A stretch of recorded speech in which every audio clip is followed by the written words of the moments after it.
तो असफलता का कारण बताना है कि क्रांति जो हुई थी 1857 की जो प्रथम स्वतंत्रता संग्राम हुई थी उसका जो है असफलता का कारण क्या है। तो देखिए कोई भी काम कीजिएगा असफल होने का कुछ ना कुछ कारण होता है ना।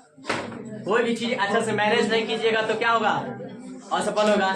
जैसे असफलता के सबसे बड़ी कारण क्या बताया गया है, योग्य नेतृत्व का अभाव। योग्य नेतृत्व का अभाव के कारण मतलब जो नेतृत्व कर रहे थे, नेतृत्व मतलब जो आगे आगे लीड कर रहे थे, नेता थे, जो आगे अगुवाई कर रहे थे, योग्य नहीं थे। मतलब उनमें ये क्वालिटी नहीं था, ये क्षमता नहीं था, ये गुण नहीं था कि मतलब कैसे मैनेज किया जाए, कैसे जो है लोगों को एकत्रित किया जाए, इकट्ठा किया जाए, है ना, क्रांति कैसे किया जाए, एक वो उसमें नहीं था। दूसरा चीज, ये जो नेता जो थे जो आगे आगे कर रहे थे, ये राष्ट्रीय पैमाने के ना होकर के क्षेत्रीय पैमाने के थे, क्योंकि चूंकि ये पूरे भारत का युद्ध था ना, देश को आजादी करने का युद्ध था जी। तो अब बताइए कि यहाँ पूरे राष्ट्र के लोगों को इकट्ठा करना मतलब बहुत शिद्दत की काम है, मेहनत लगेगा। लेकिन ये जो आगे आगे थे ये क्या थे, क्षेत्रीय राष्ट्रीय पैमाने के ना होकर के क्षेत्रीय पैमाने के थे। राष्ट्र स्तर पे पूरे लोगों को नहीं इकट्ठा किए, क्षेत्र के लोगों को कहीं कहीं से अपने आसपास के क्षेत्र को इकट्ठा करके क्या बोले, क्रांति करना है, युद्ध करना है, अंग्रेजों से मुकाबला करना है ना। ये तो हो गया कि राष्ट्रीय पैमाने के ना होकर के क्या थे, क्षेत्रीय के मतलब थोड़ा बहुत इकट्ठा किए। लेकिन यहाँ पे क्या चाहिए था, पूरे राष्ट्र स्तर पे था युद्ध। तो राष्ट्रीय स्तर पे घूम घूम करके क्या करना चाहिए था, लोगों को एकत्रित करना चाहिए, जागरूक करना चाहिए था। अच्छा, दूसरा चीज कि ये जो है समय से पहले हो गया, डेट तय किया गया 31 मई 1857 को क्या करना है, युद्ध करना है, लड़ाई करना है, यानी कि अटैक करना है। 31 मई 1857 एक डेट तय किया गया। किसी है ना, किसी भी चीज को मतलब अच्छा से करने के लिए क्या किया, एक डेट फिक्स किया जाता है ना। अब उस डेट पे होता है तो क्या होता है, सब कोई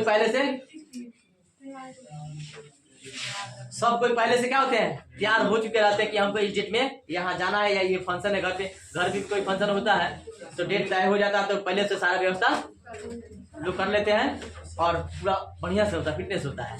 लेकिन ये कुछ ऐसे उतावले लोग थे, कुछ ऐसे उग्र लोग थे, डेट तय हो गया था कि 31 तारीख को हम लोग को आक्रमण करना है ना। लेकिन हुआ क्या कि नहीं, रास्ते में एक अचानक इकट्ठा हुए हो गया ना कि बहुत लंबा चौड़ा सफर हो रहा है, 31 तारीख इतना दिन अभी है, कल होगा, है ना। यानी कि 10 तारीख 31 तारीख का डेट था और 10 तारीख को चल दिए लड़ाई कर रहे हैं। एक चीज बताइए, वो तो पहले से उस अपना सारा हथियार, बम, गोला, जितना भी चीज है सब रखा हुआ है, वो उसके पास है ताकत, है ना। अब आपके पास नहीं है तो इकट्ठा कीजिएगा। आप तो डेट दे दिया है 31 तारीख को, तो उसके पहले क्या सारा व्यवस्था कर लिया जाएगा, तब ना भीड़ आ जाएगा। अब कुछ ऐसे लोग थे ना, चलो आज भीड़ जाया 10 तारीख को चल दिए कुछ लोग। अब ये तो असफलता का कारण होना निश्चित है। कारण क्या है कि 10 तारीख को कुछ लोग आना था, मतलब जो 31 तारीख को जितने लोग पहुंच सकते थे उतना लोग नहीं पहुंच पाए, क्योंकि कुछ लोगों को पता ही नहीं चला कि 10 तारीख को युद्ध होने जा रहा है। अब बताइए, समय से पहले दिन उतरा जाए, अगर मान लीजिए 25 तारीख को ब्याह शादी का दिन उतरा जाए, है ना, उतावला हो गया 15 तारीख को बारात लेके निकल जाए, तो बर बाबू का पैंट आएगा तो शर्ट आएगा तो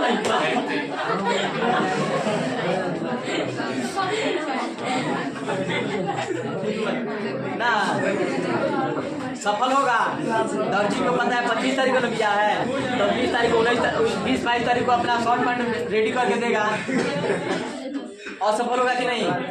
मौसा किया फोन करेंगे तो उनको जा, ये तो पहले ही बीत गया, अइबे नहीं करेंगे, फूफा जी अइबे नहीं करेंगे, मामा जी अइबे नहीं करेंगे, कितना लोग अपना रिलेशन के अइबे नहीं करेगा, दोस्त यार पता ही नहीं चलेगा। असफल तो होना है ना।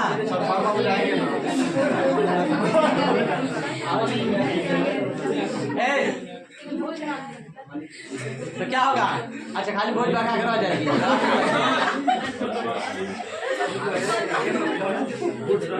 ये बताइए, ये असफल का कारण है कि नहीं है, खत्म होना है। समय से पहले कौन काम बढ़िया से नहीं होगा, सुव्यवस्थित ढंग से नहीं होगा, उल्टा सीधा हो ही जाएगा। तो यही उतावले लोग क्या किए, अब विद्रोह पर ध्यान दो। उताले लोग क्या किए, 31 तारीख को न जा करके 10 तारीख को लेके निकल गए। कुछ लोग पास हथियार था, कुछ के पास नहीं था, कुछ लोग ऐसे ही आए, कुछ लोग नहीं आए। पता चला कि 10 मई को क्रांति शुरू हो गया और असफलता हो गया। इसमें कुछ ऐसे देसी राजा जो थे, जो अपने यहाँ के राजा थे, वो क्या कर दिए, अंग्रेजों का साथ देते। क्योंकि क्या कारण क्या था, देखिए राजा को मिलजुल कर रहना है, अंग्रेज शक्तिशाली थे तो राजा इसलिए मिलजुल कर रहा करते थे कि हम लोग के ऊपर अटैक न करी, नहीं तो हमको मार के भगा देगा सब। तो वो क्या करते थे, उसे कुछ मिलजुल कर रहा। देखिए कहते लोग घर के भेदिया लंका डाहा, सुना ना। घर में अगर कोई ऐसा व्यक्ति निकल जाए कि वो व्यक्ति किसी दूसरे से जाकर के मिल जाए तो उस घर का सत्यानाश निश्चित होता है और बहुत कम ही समय में उस घर का पूरा सत्यानाश हो जाएगा। अगर उस घर का कोई व्यक्ति अगर किसी दुश्मन से मिल जाए तो ठीक है, क्योंकि दुश्मन ये नहीं जानता है कि आपके घर में कौन चीज कहाँ रखा हुआ है, लेकिन घर का एक एक चीज, एक एक सदस्य जानते हैं कौन क्या चीज है। हर लोग के बारे में जानते हैं, हर घर के सदस्य के बारे में, हर मतलब चीज जो घर का मैनेजमेंट होता है, हर चीज के बारे में जानते हैं। अगर वो दुश्मन से मिल जाते हैं तो उस घर का क्या होता है, सत्यानाश हो जाता है ना। तो भारत के कुछ राजा जो थे अंग्रेजों से मिल गए, ठीक है हम इसमें नहीं आएंगे, हमारा सैनिक भी नहीं जाएगा इसमें, अब जो करना करिए ना, क्योंकि उन लोग को मिल के रहना है ना, डर है ना उन लोग को। जो राजा मिल गए अंग्रेजों से दुश्मन से, तो यानी कि कहने का मतलब असफलता का होना तय है। अपना लोग अगर किसी दुश्मन से मिल जाएगा तो आपका असफलता होना तय है। आपका अगर कोई मित्र, आपका कोई भी जो अपना हो, वो आपके पीछे पड़ जाए तो आपका बर्बाद होना निश्चित है, क्योंकि अपना ही बर्बाद कर सकता है पूरे तरह से, बाकी किसी में औकात नहीं है कि बर्बाद कर सके, बाकी किसी में औकात नहीं है।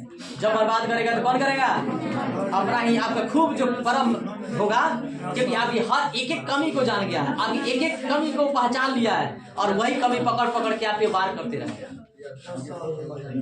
और आपको क्या कर देगा, तहस नहस कर देगा, है ना। इसलिए बर्बादी के कारण कौन होता है, अपना ही होता है। दूसरे में उतना होगा, दूसरा तो आएगा लड़ाई झगड़ा करेगा, मारा पीटी करेगा, फिर अपना जगह पे चला जाएगा, लेकिन अपना तो बार बार आपको जिंदा लाश बना के छोड़ेगा, है ना।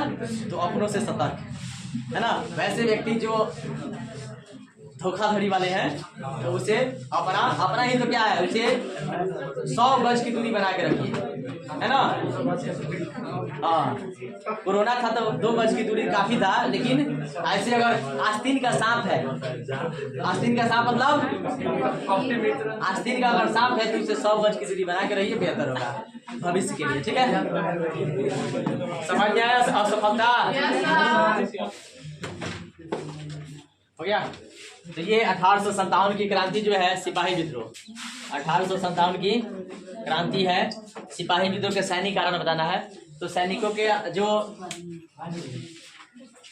साथ जो अंग्रेजी अधिकारी जो किया करते थे, है ना, और लास्ट में साथ सैनिक बर्दाश्त से बाहर हो गया तो सैनिकों ने क्या कर दिया, अपनी भी आक्रामकता दिखा दी, अपनी भी जो है क्रांति दिखा दी, सैनिक कारण करा गया। यानी कि कहने का मतलब है कि सिपाही विद्रोह का सबसे इम्पोर्टेंट पॉइंट है कि 1856 में एक ऐसा कानून बना दिया गया, एक ऐसा कानून पास कर दिया गया इस कानून के अनुसार भारतीय सैनिकों को समुद्र पार करके लड़ने जाना पड़ता था, क्योंकि उस समय अंग्रेज अधिकारी हुआ करते थे, तो अंग्रेज जो कहेंगे उन सबको करना है ना। तो उन्होंने क्या किया, अंग्रेजों ने, अधिकारियों ने 1856 में एक ऐसा कानून पास करवा दिया जिससे भारतीय सैनिक को समुद्र पार करके, मतलब लांघ करके जाके क्या करना था, लड़ाई करना था। अब हिंदू जो सैनिक थे वो सोचे नहीं, हम इसको लांघ करके नहीं जा सकते, हमारे धर्म के विरुद्ध होगा।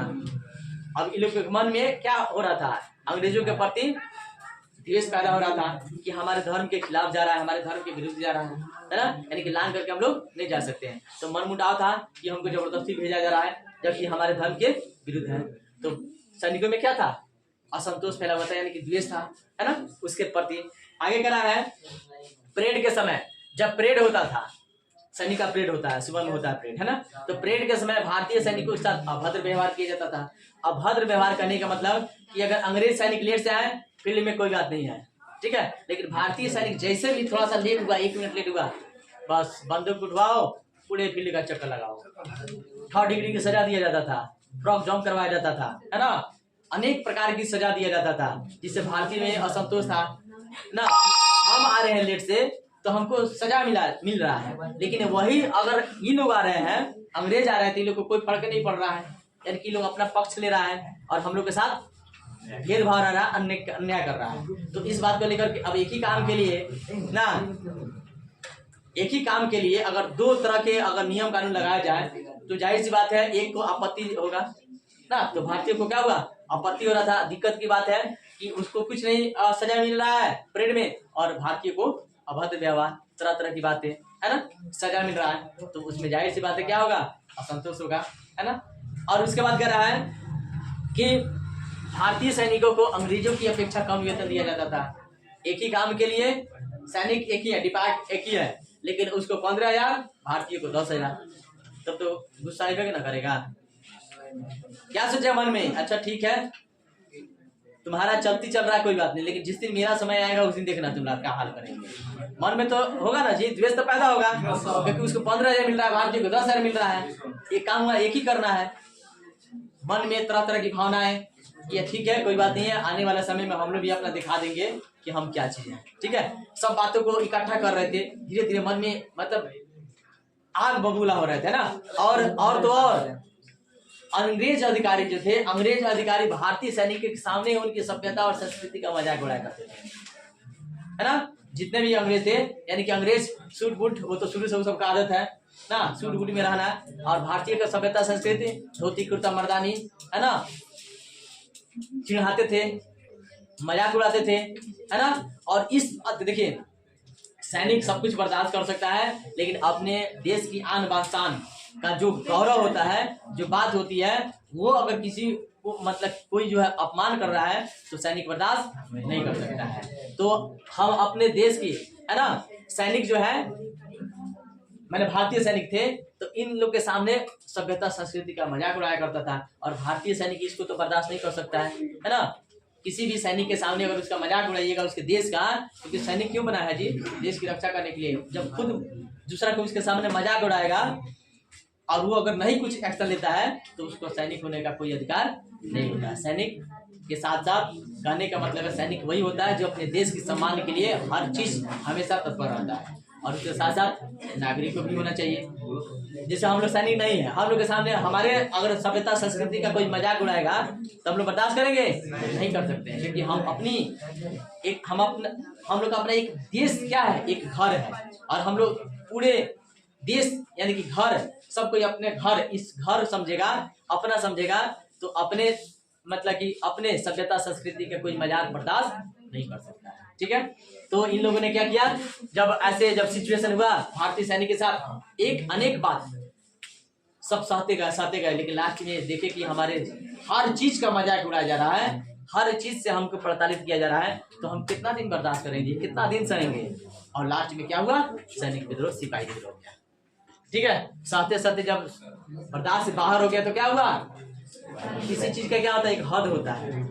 आप किसी को परेशान कर रहे हैं, किसी को तकलीफ दे रहे हैं, सहते से कुछ नहीं बोलेगा, ठीक है, शिक्षित है, बर्दाश्त कर रहा है, कोई बात नहीं है, चलो ठीक है, हटाओ छोड़ो। लेकिन कब तक जी, शिक्षित है तो कब तक बर्दाश्त करते रहेगा, एक दिन तो जवाब देगा ही ना, जवाब तो देना ही है। वो सोचेगा कि हम शिक्षित है, हम शिक्षित है, इससे नहीं उलझेंगे क्योंकि इसके पास बुद्धि नहीं है। लेकिन देखते देखते एक दिन क्या करेगा, अरे बाप ये तो सब सिर पे चढ़ गया है, उसका जवाब देना ही पड़ेगा। तो उसी तरह हुआ, सिपाही लोग क्या किए, सैनिकों ने एक आंदोलन कर दिया, इसका क्या नाम पड़ा, सिपाही, ठीक है।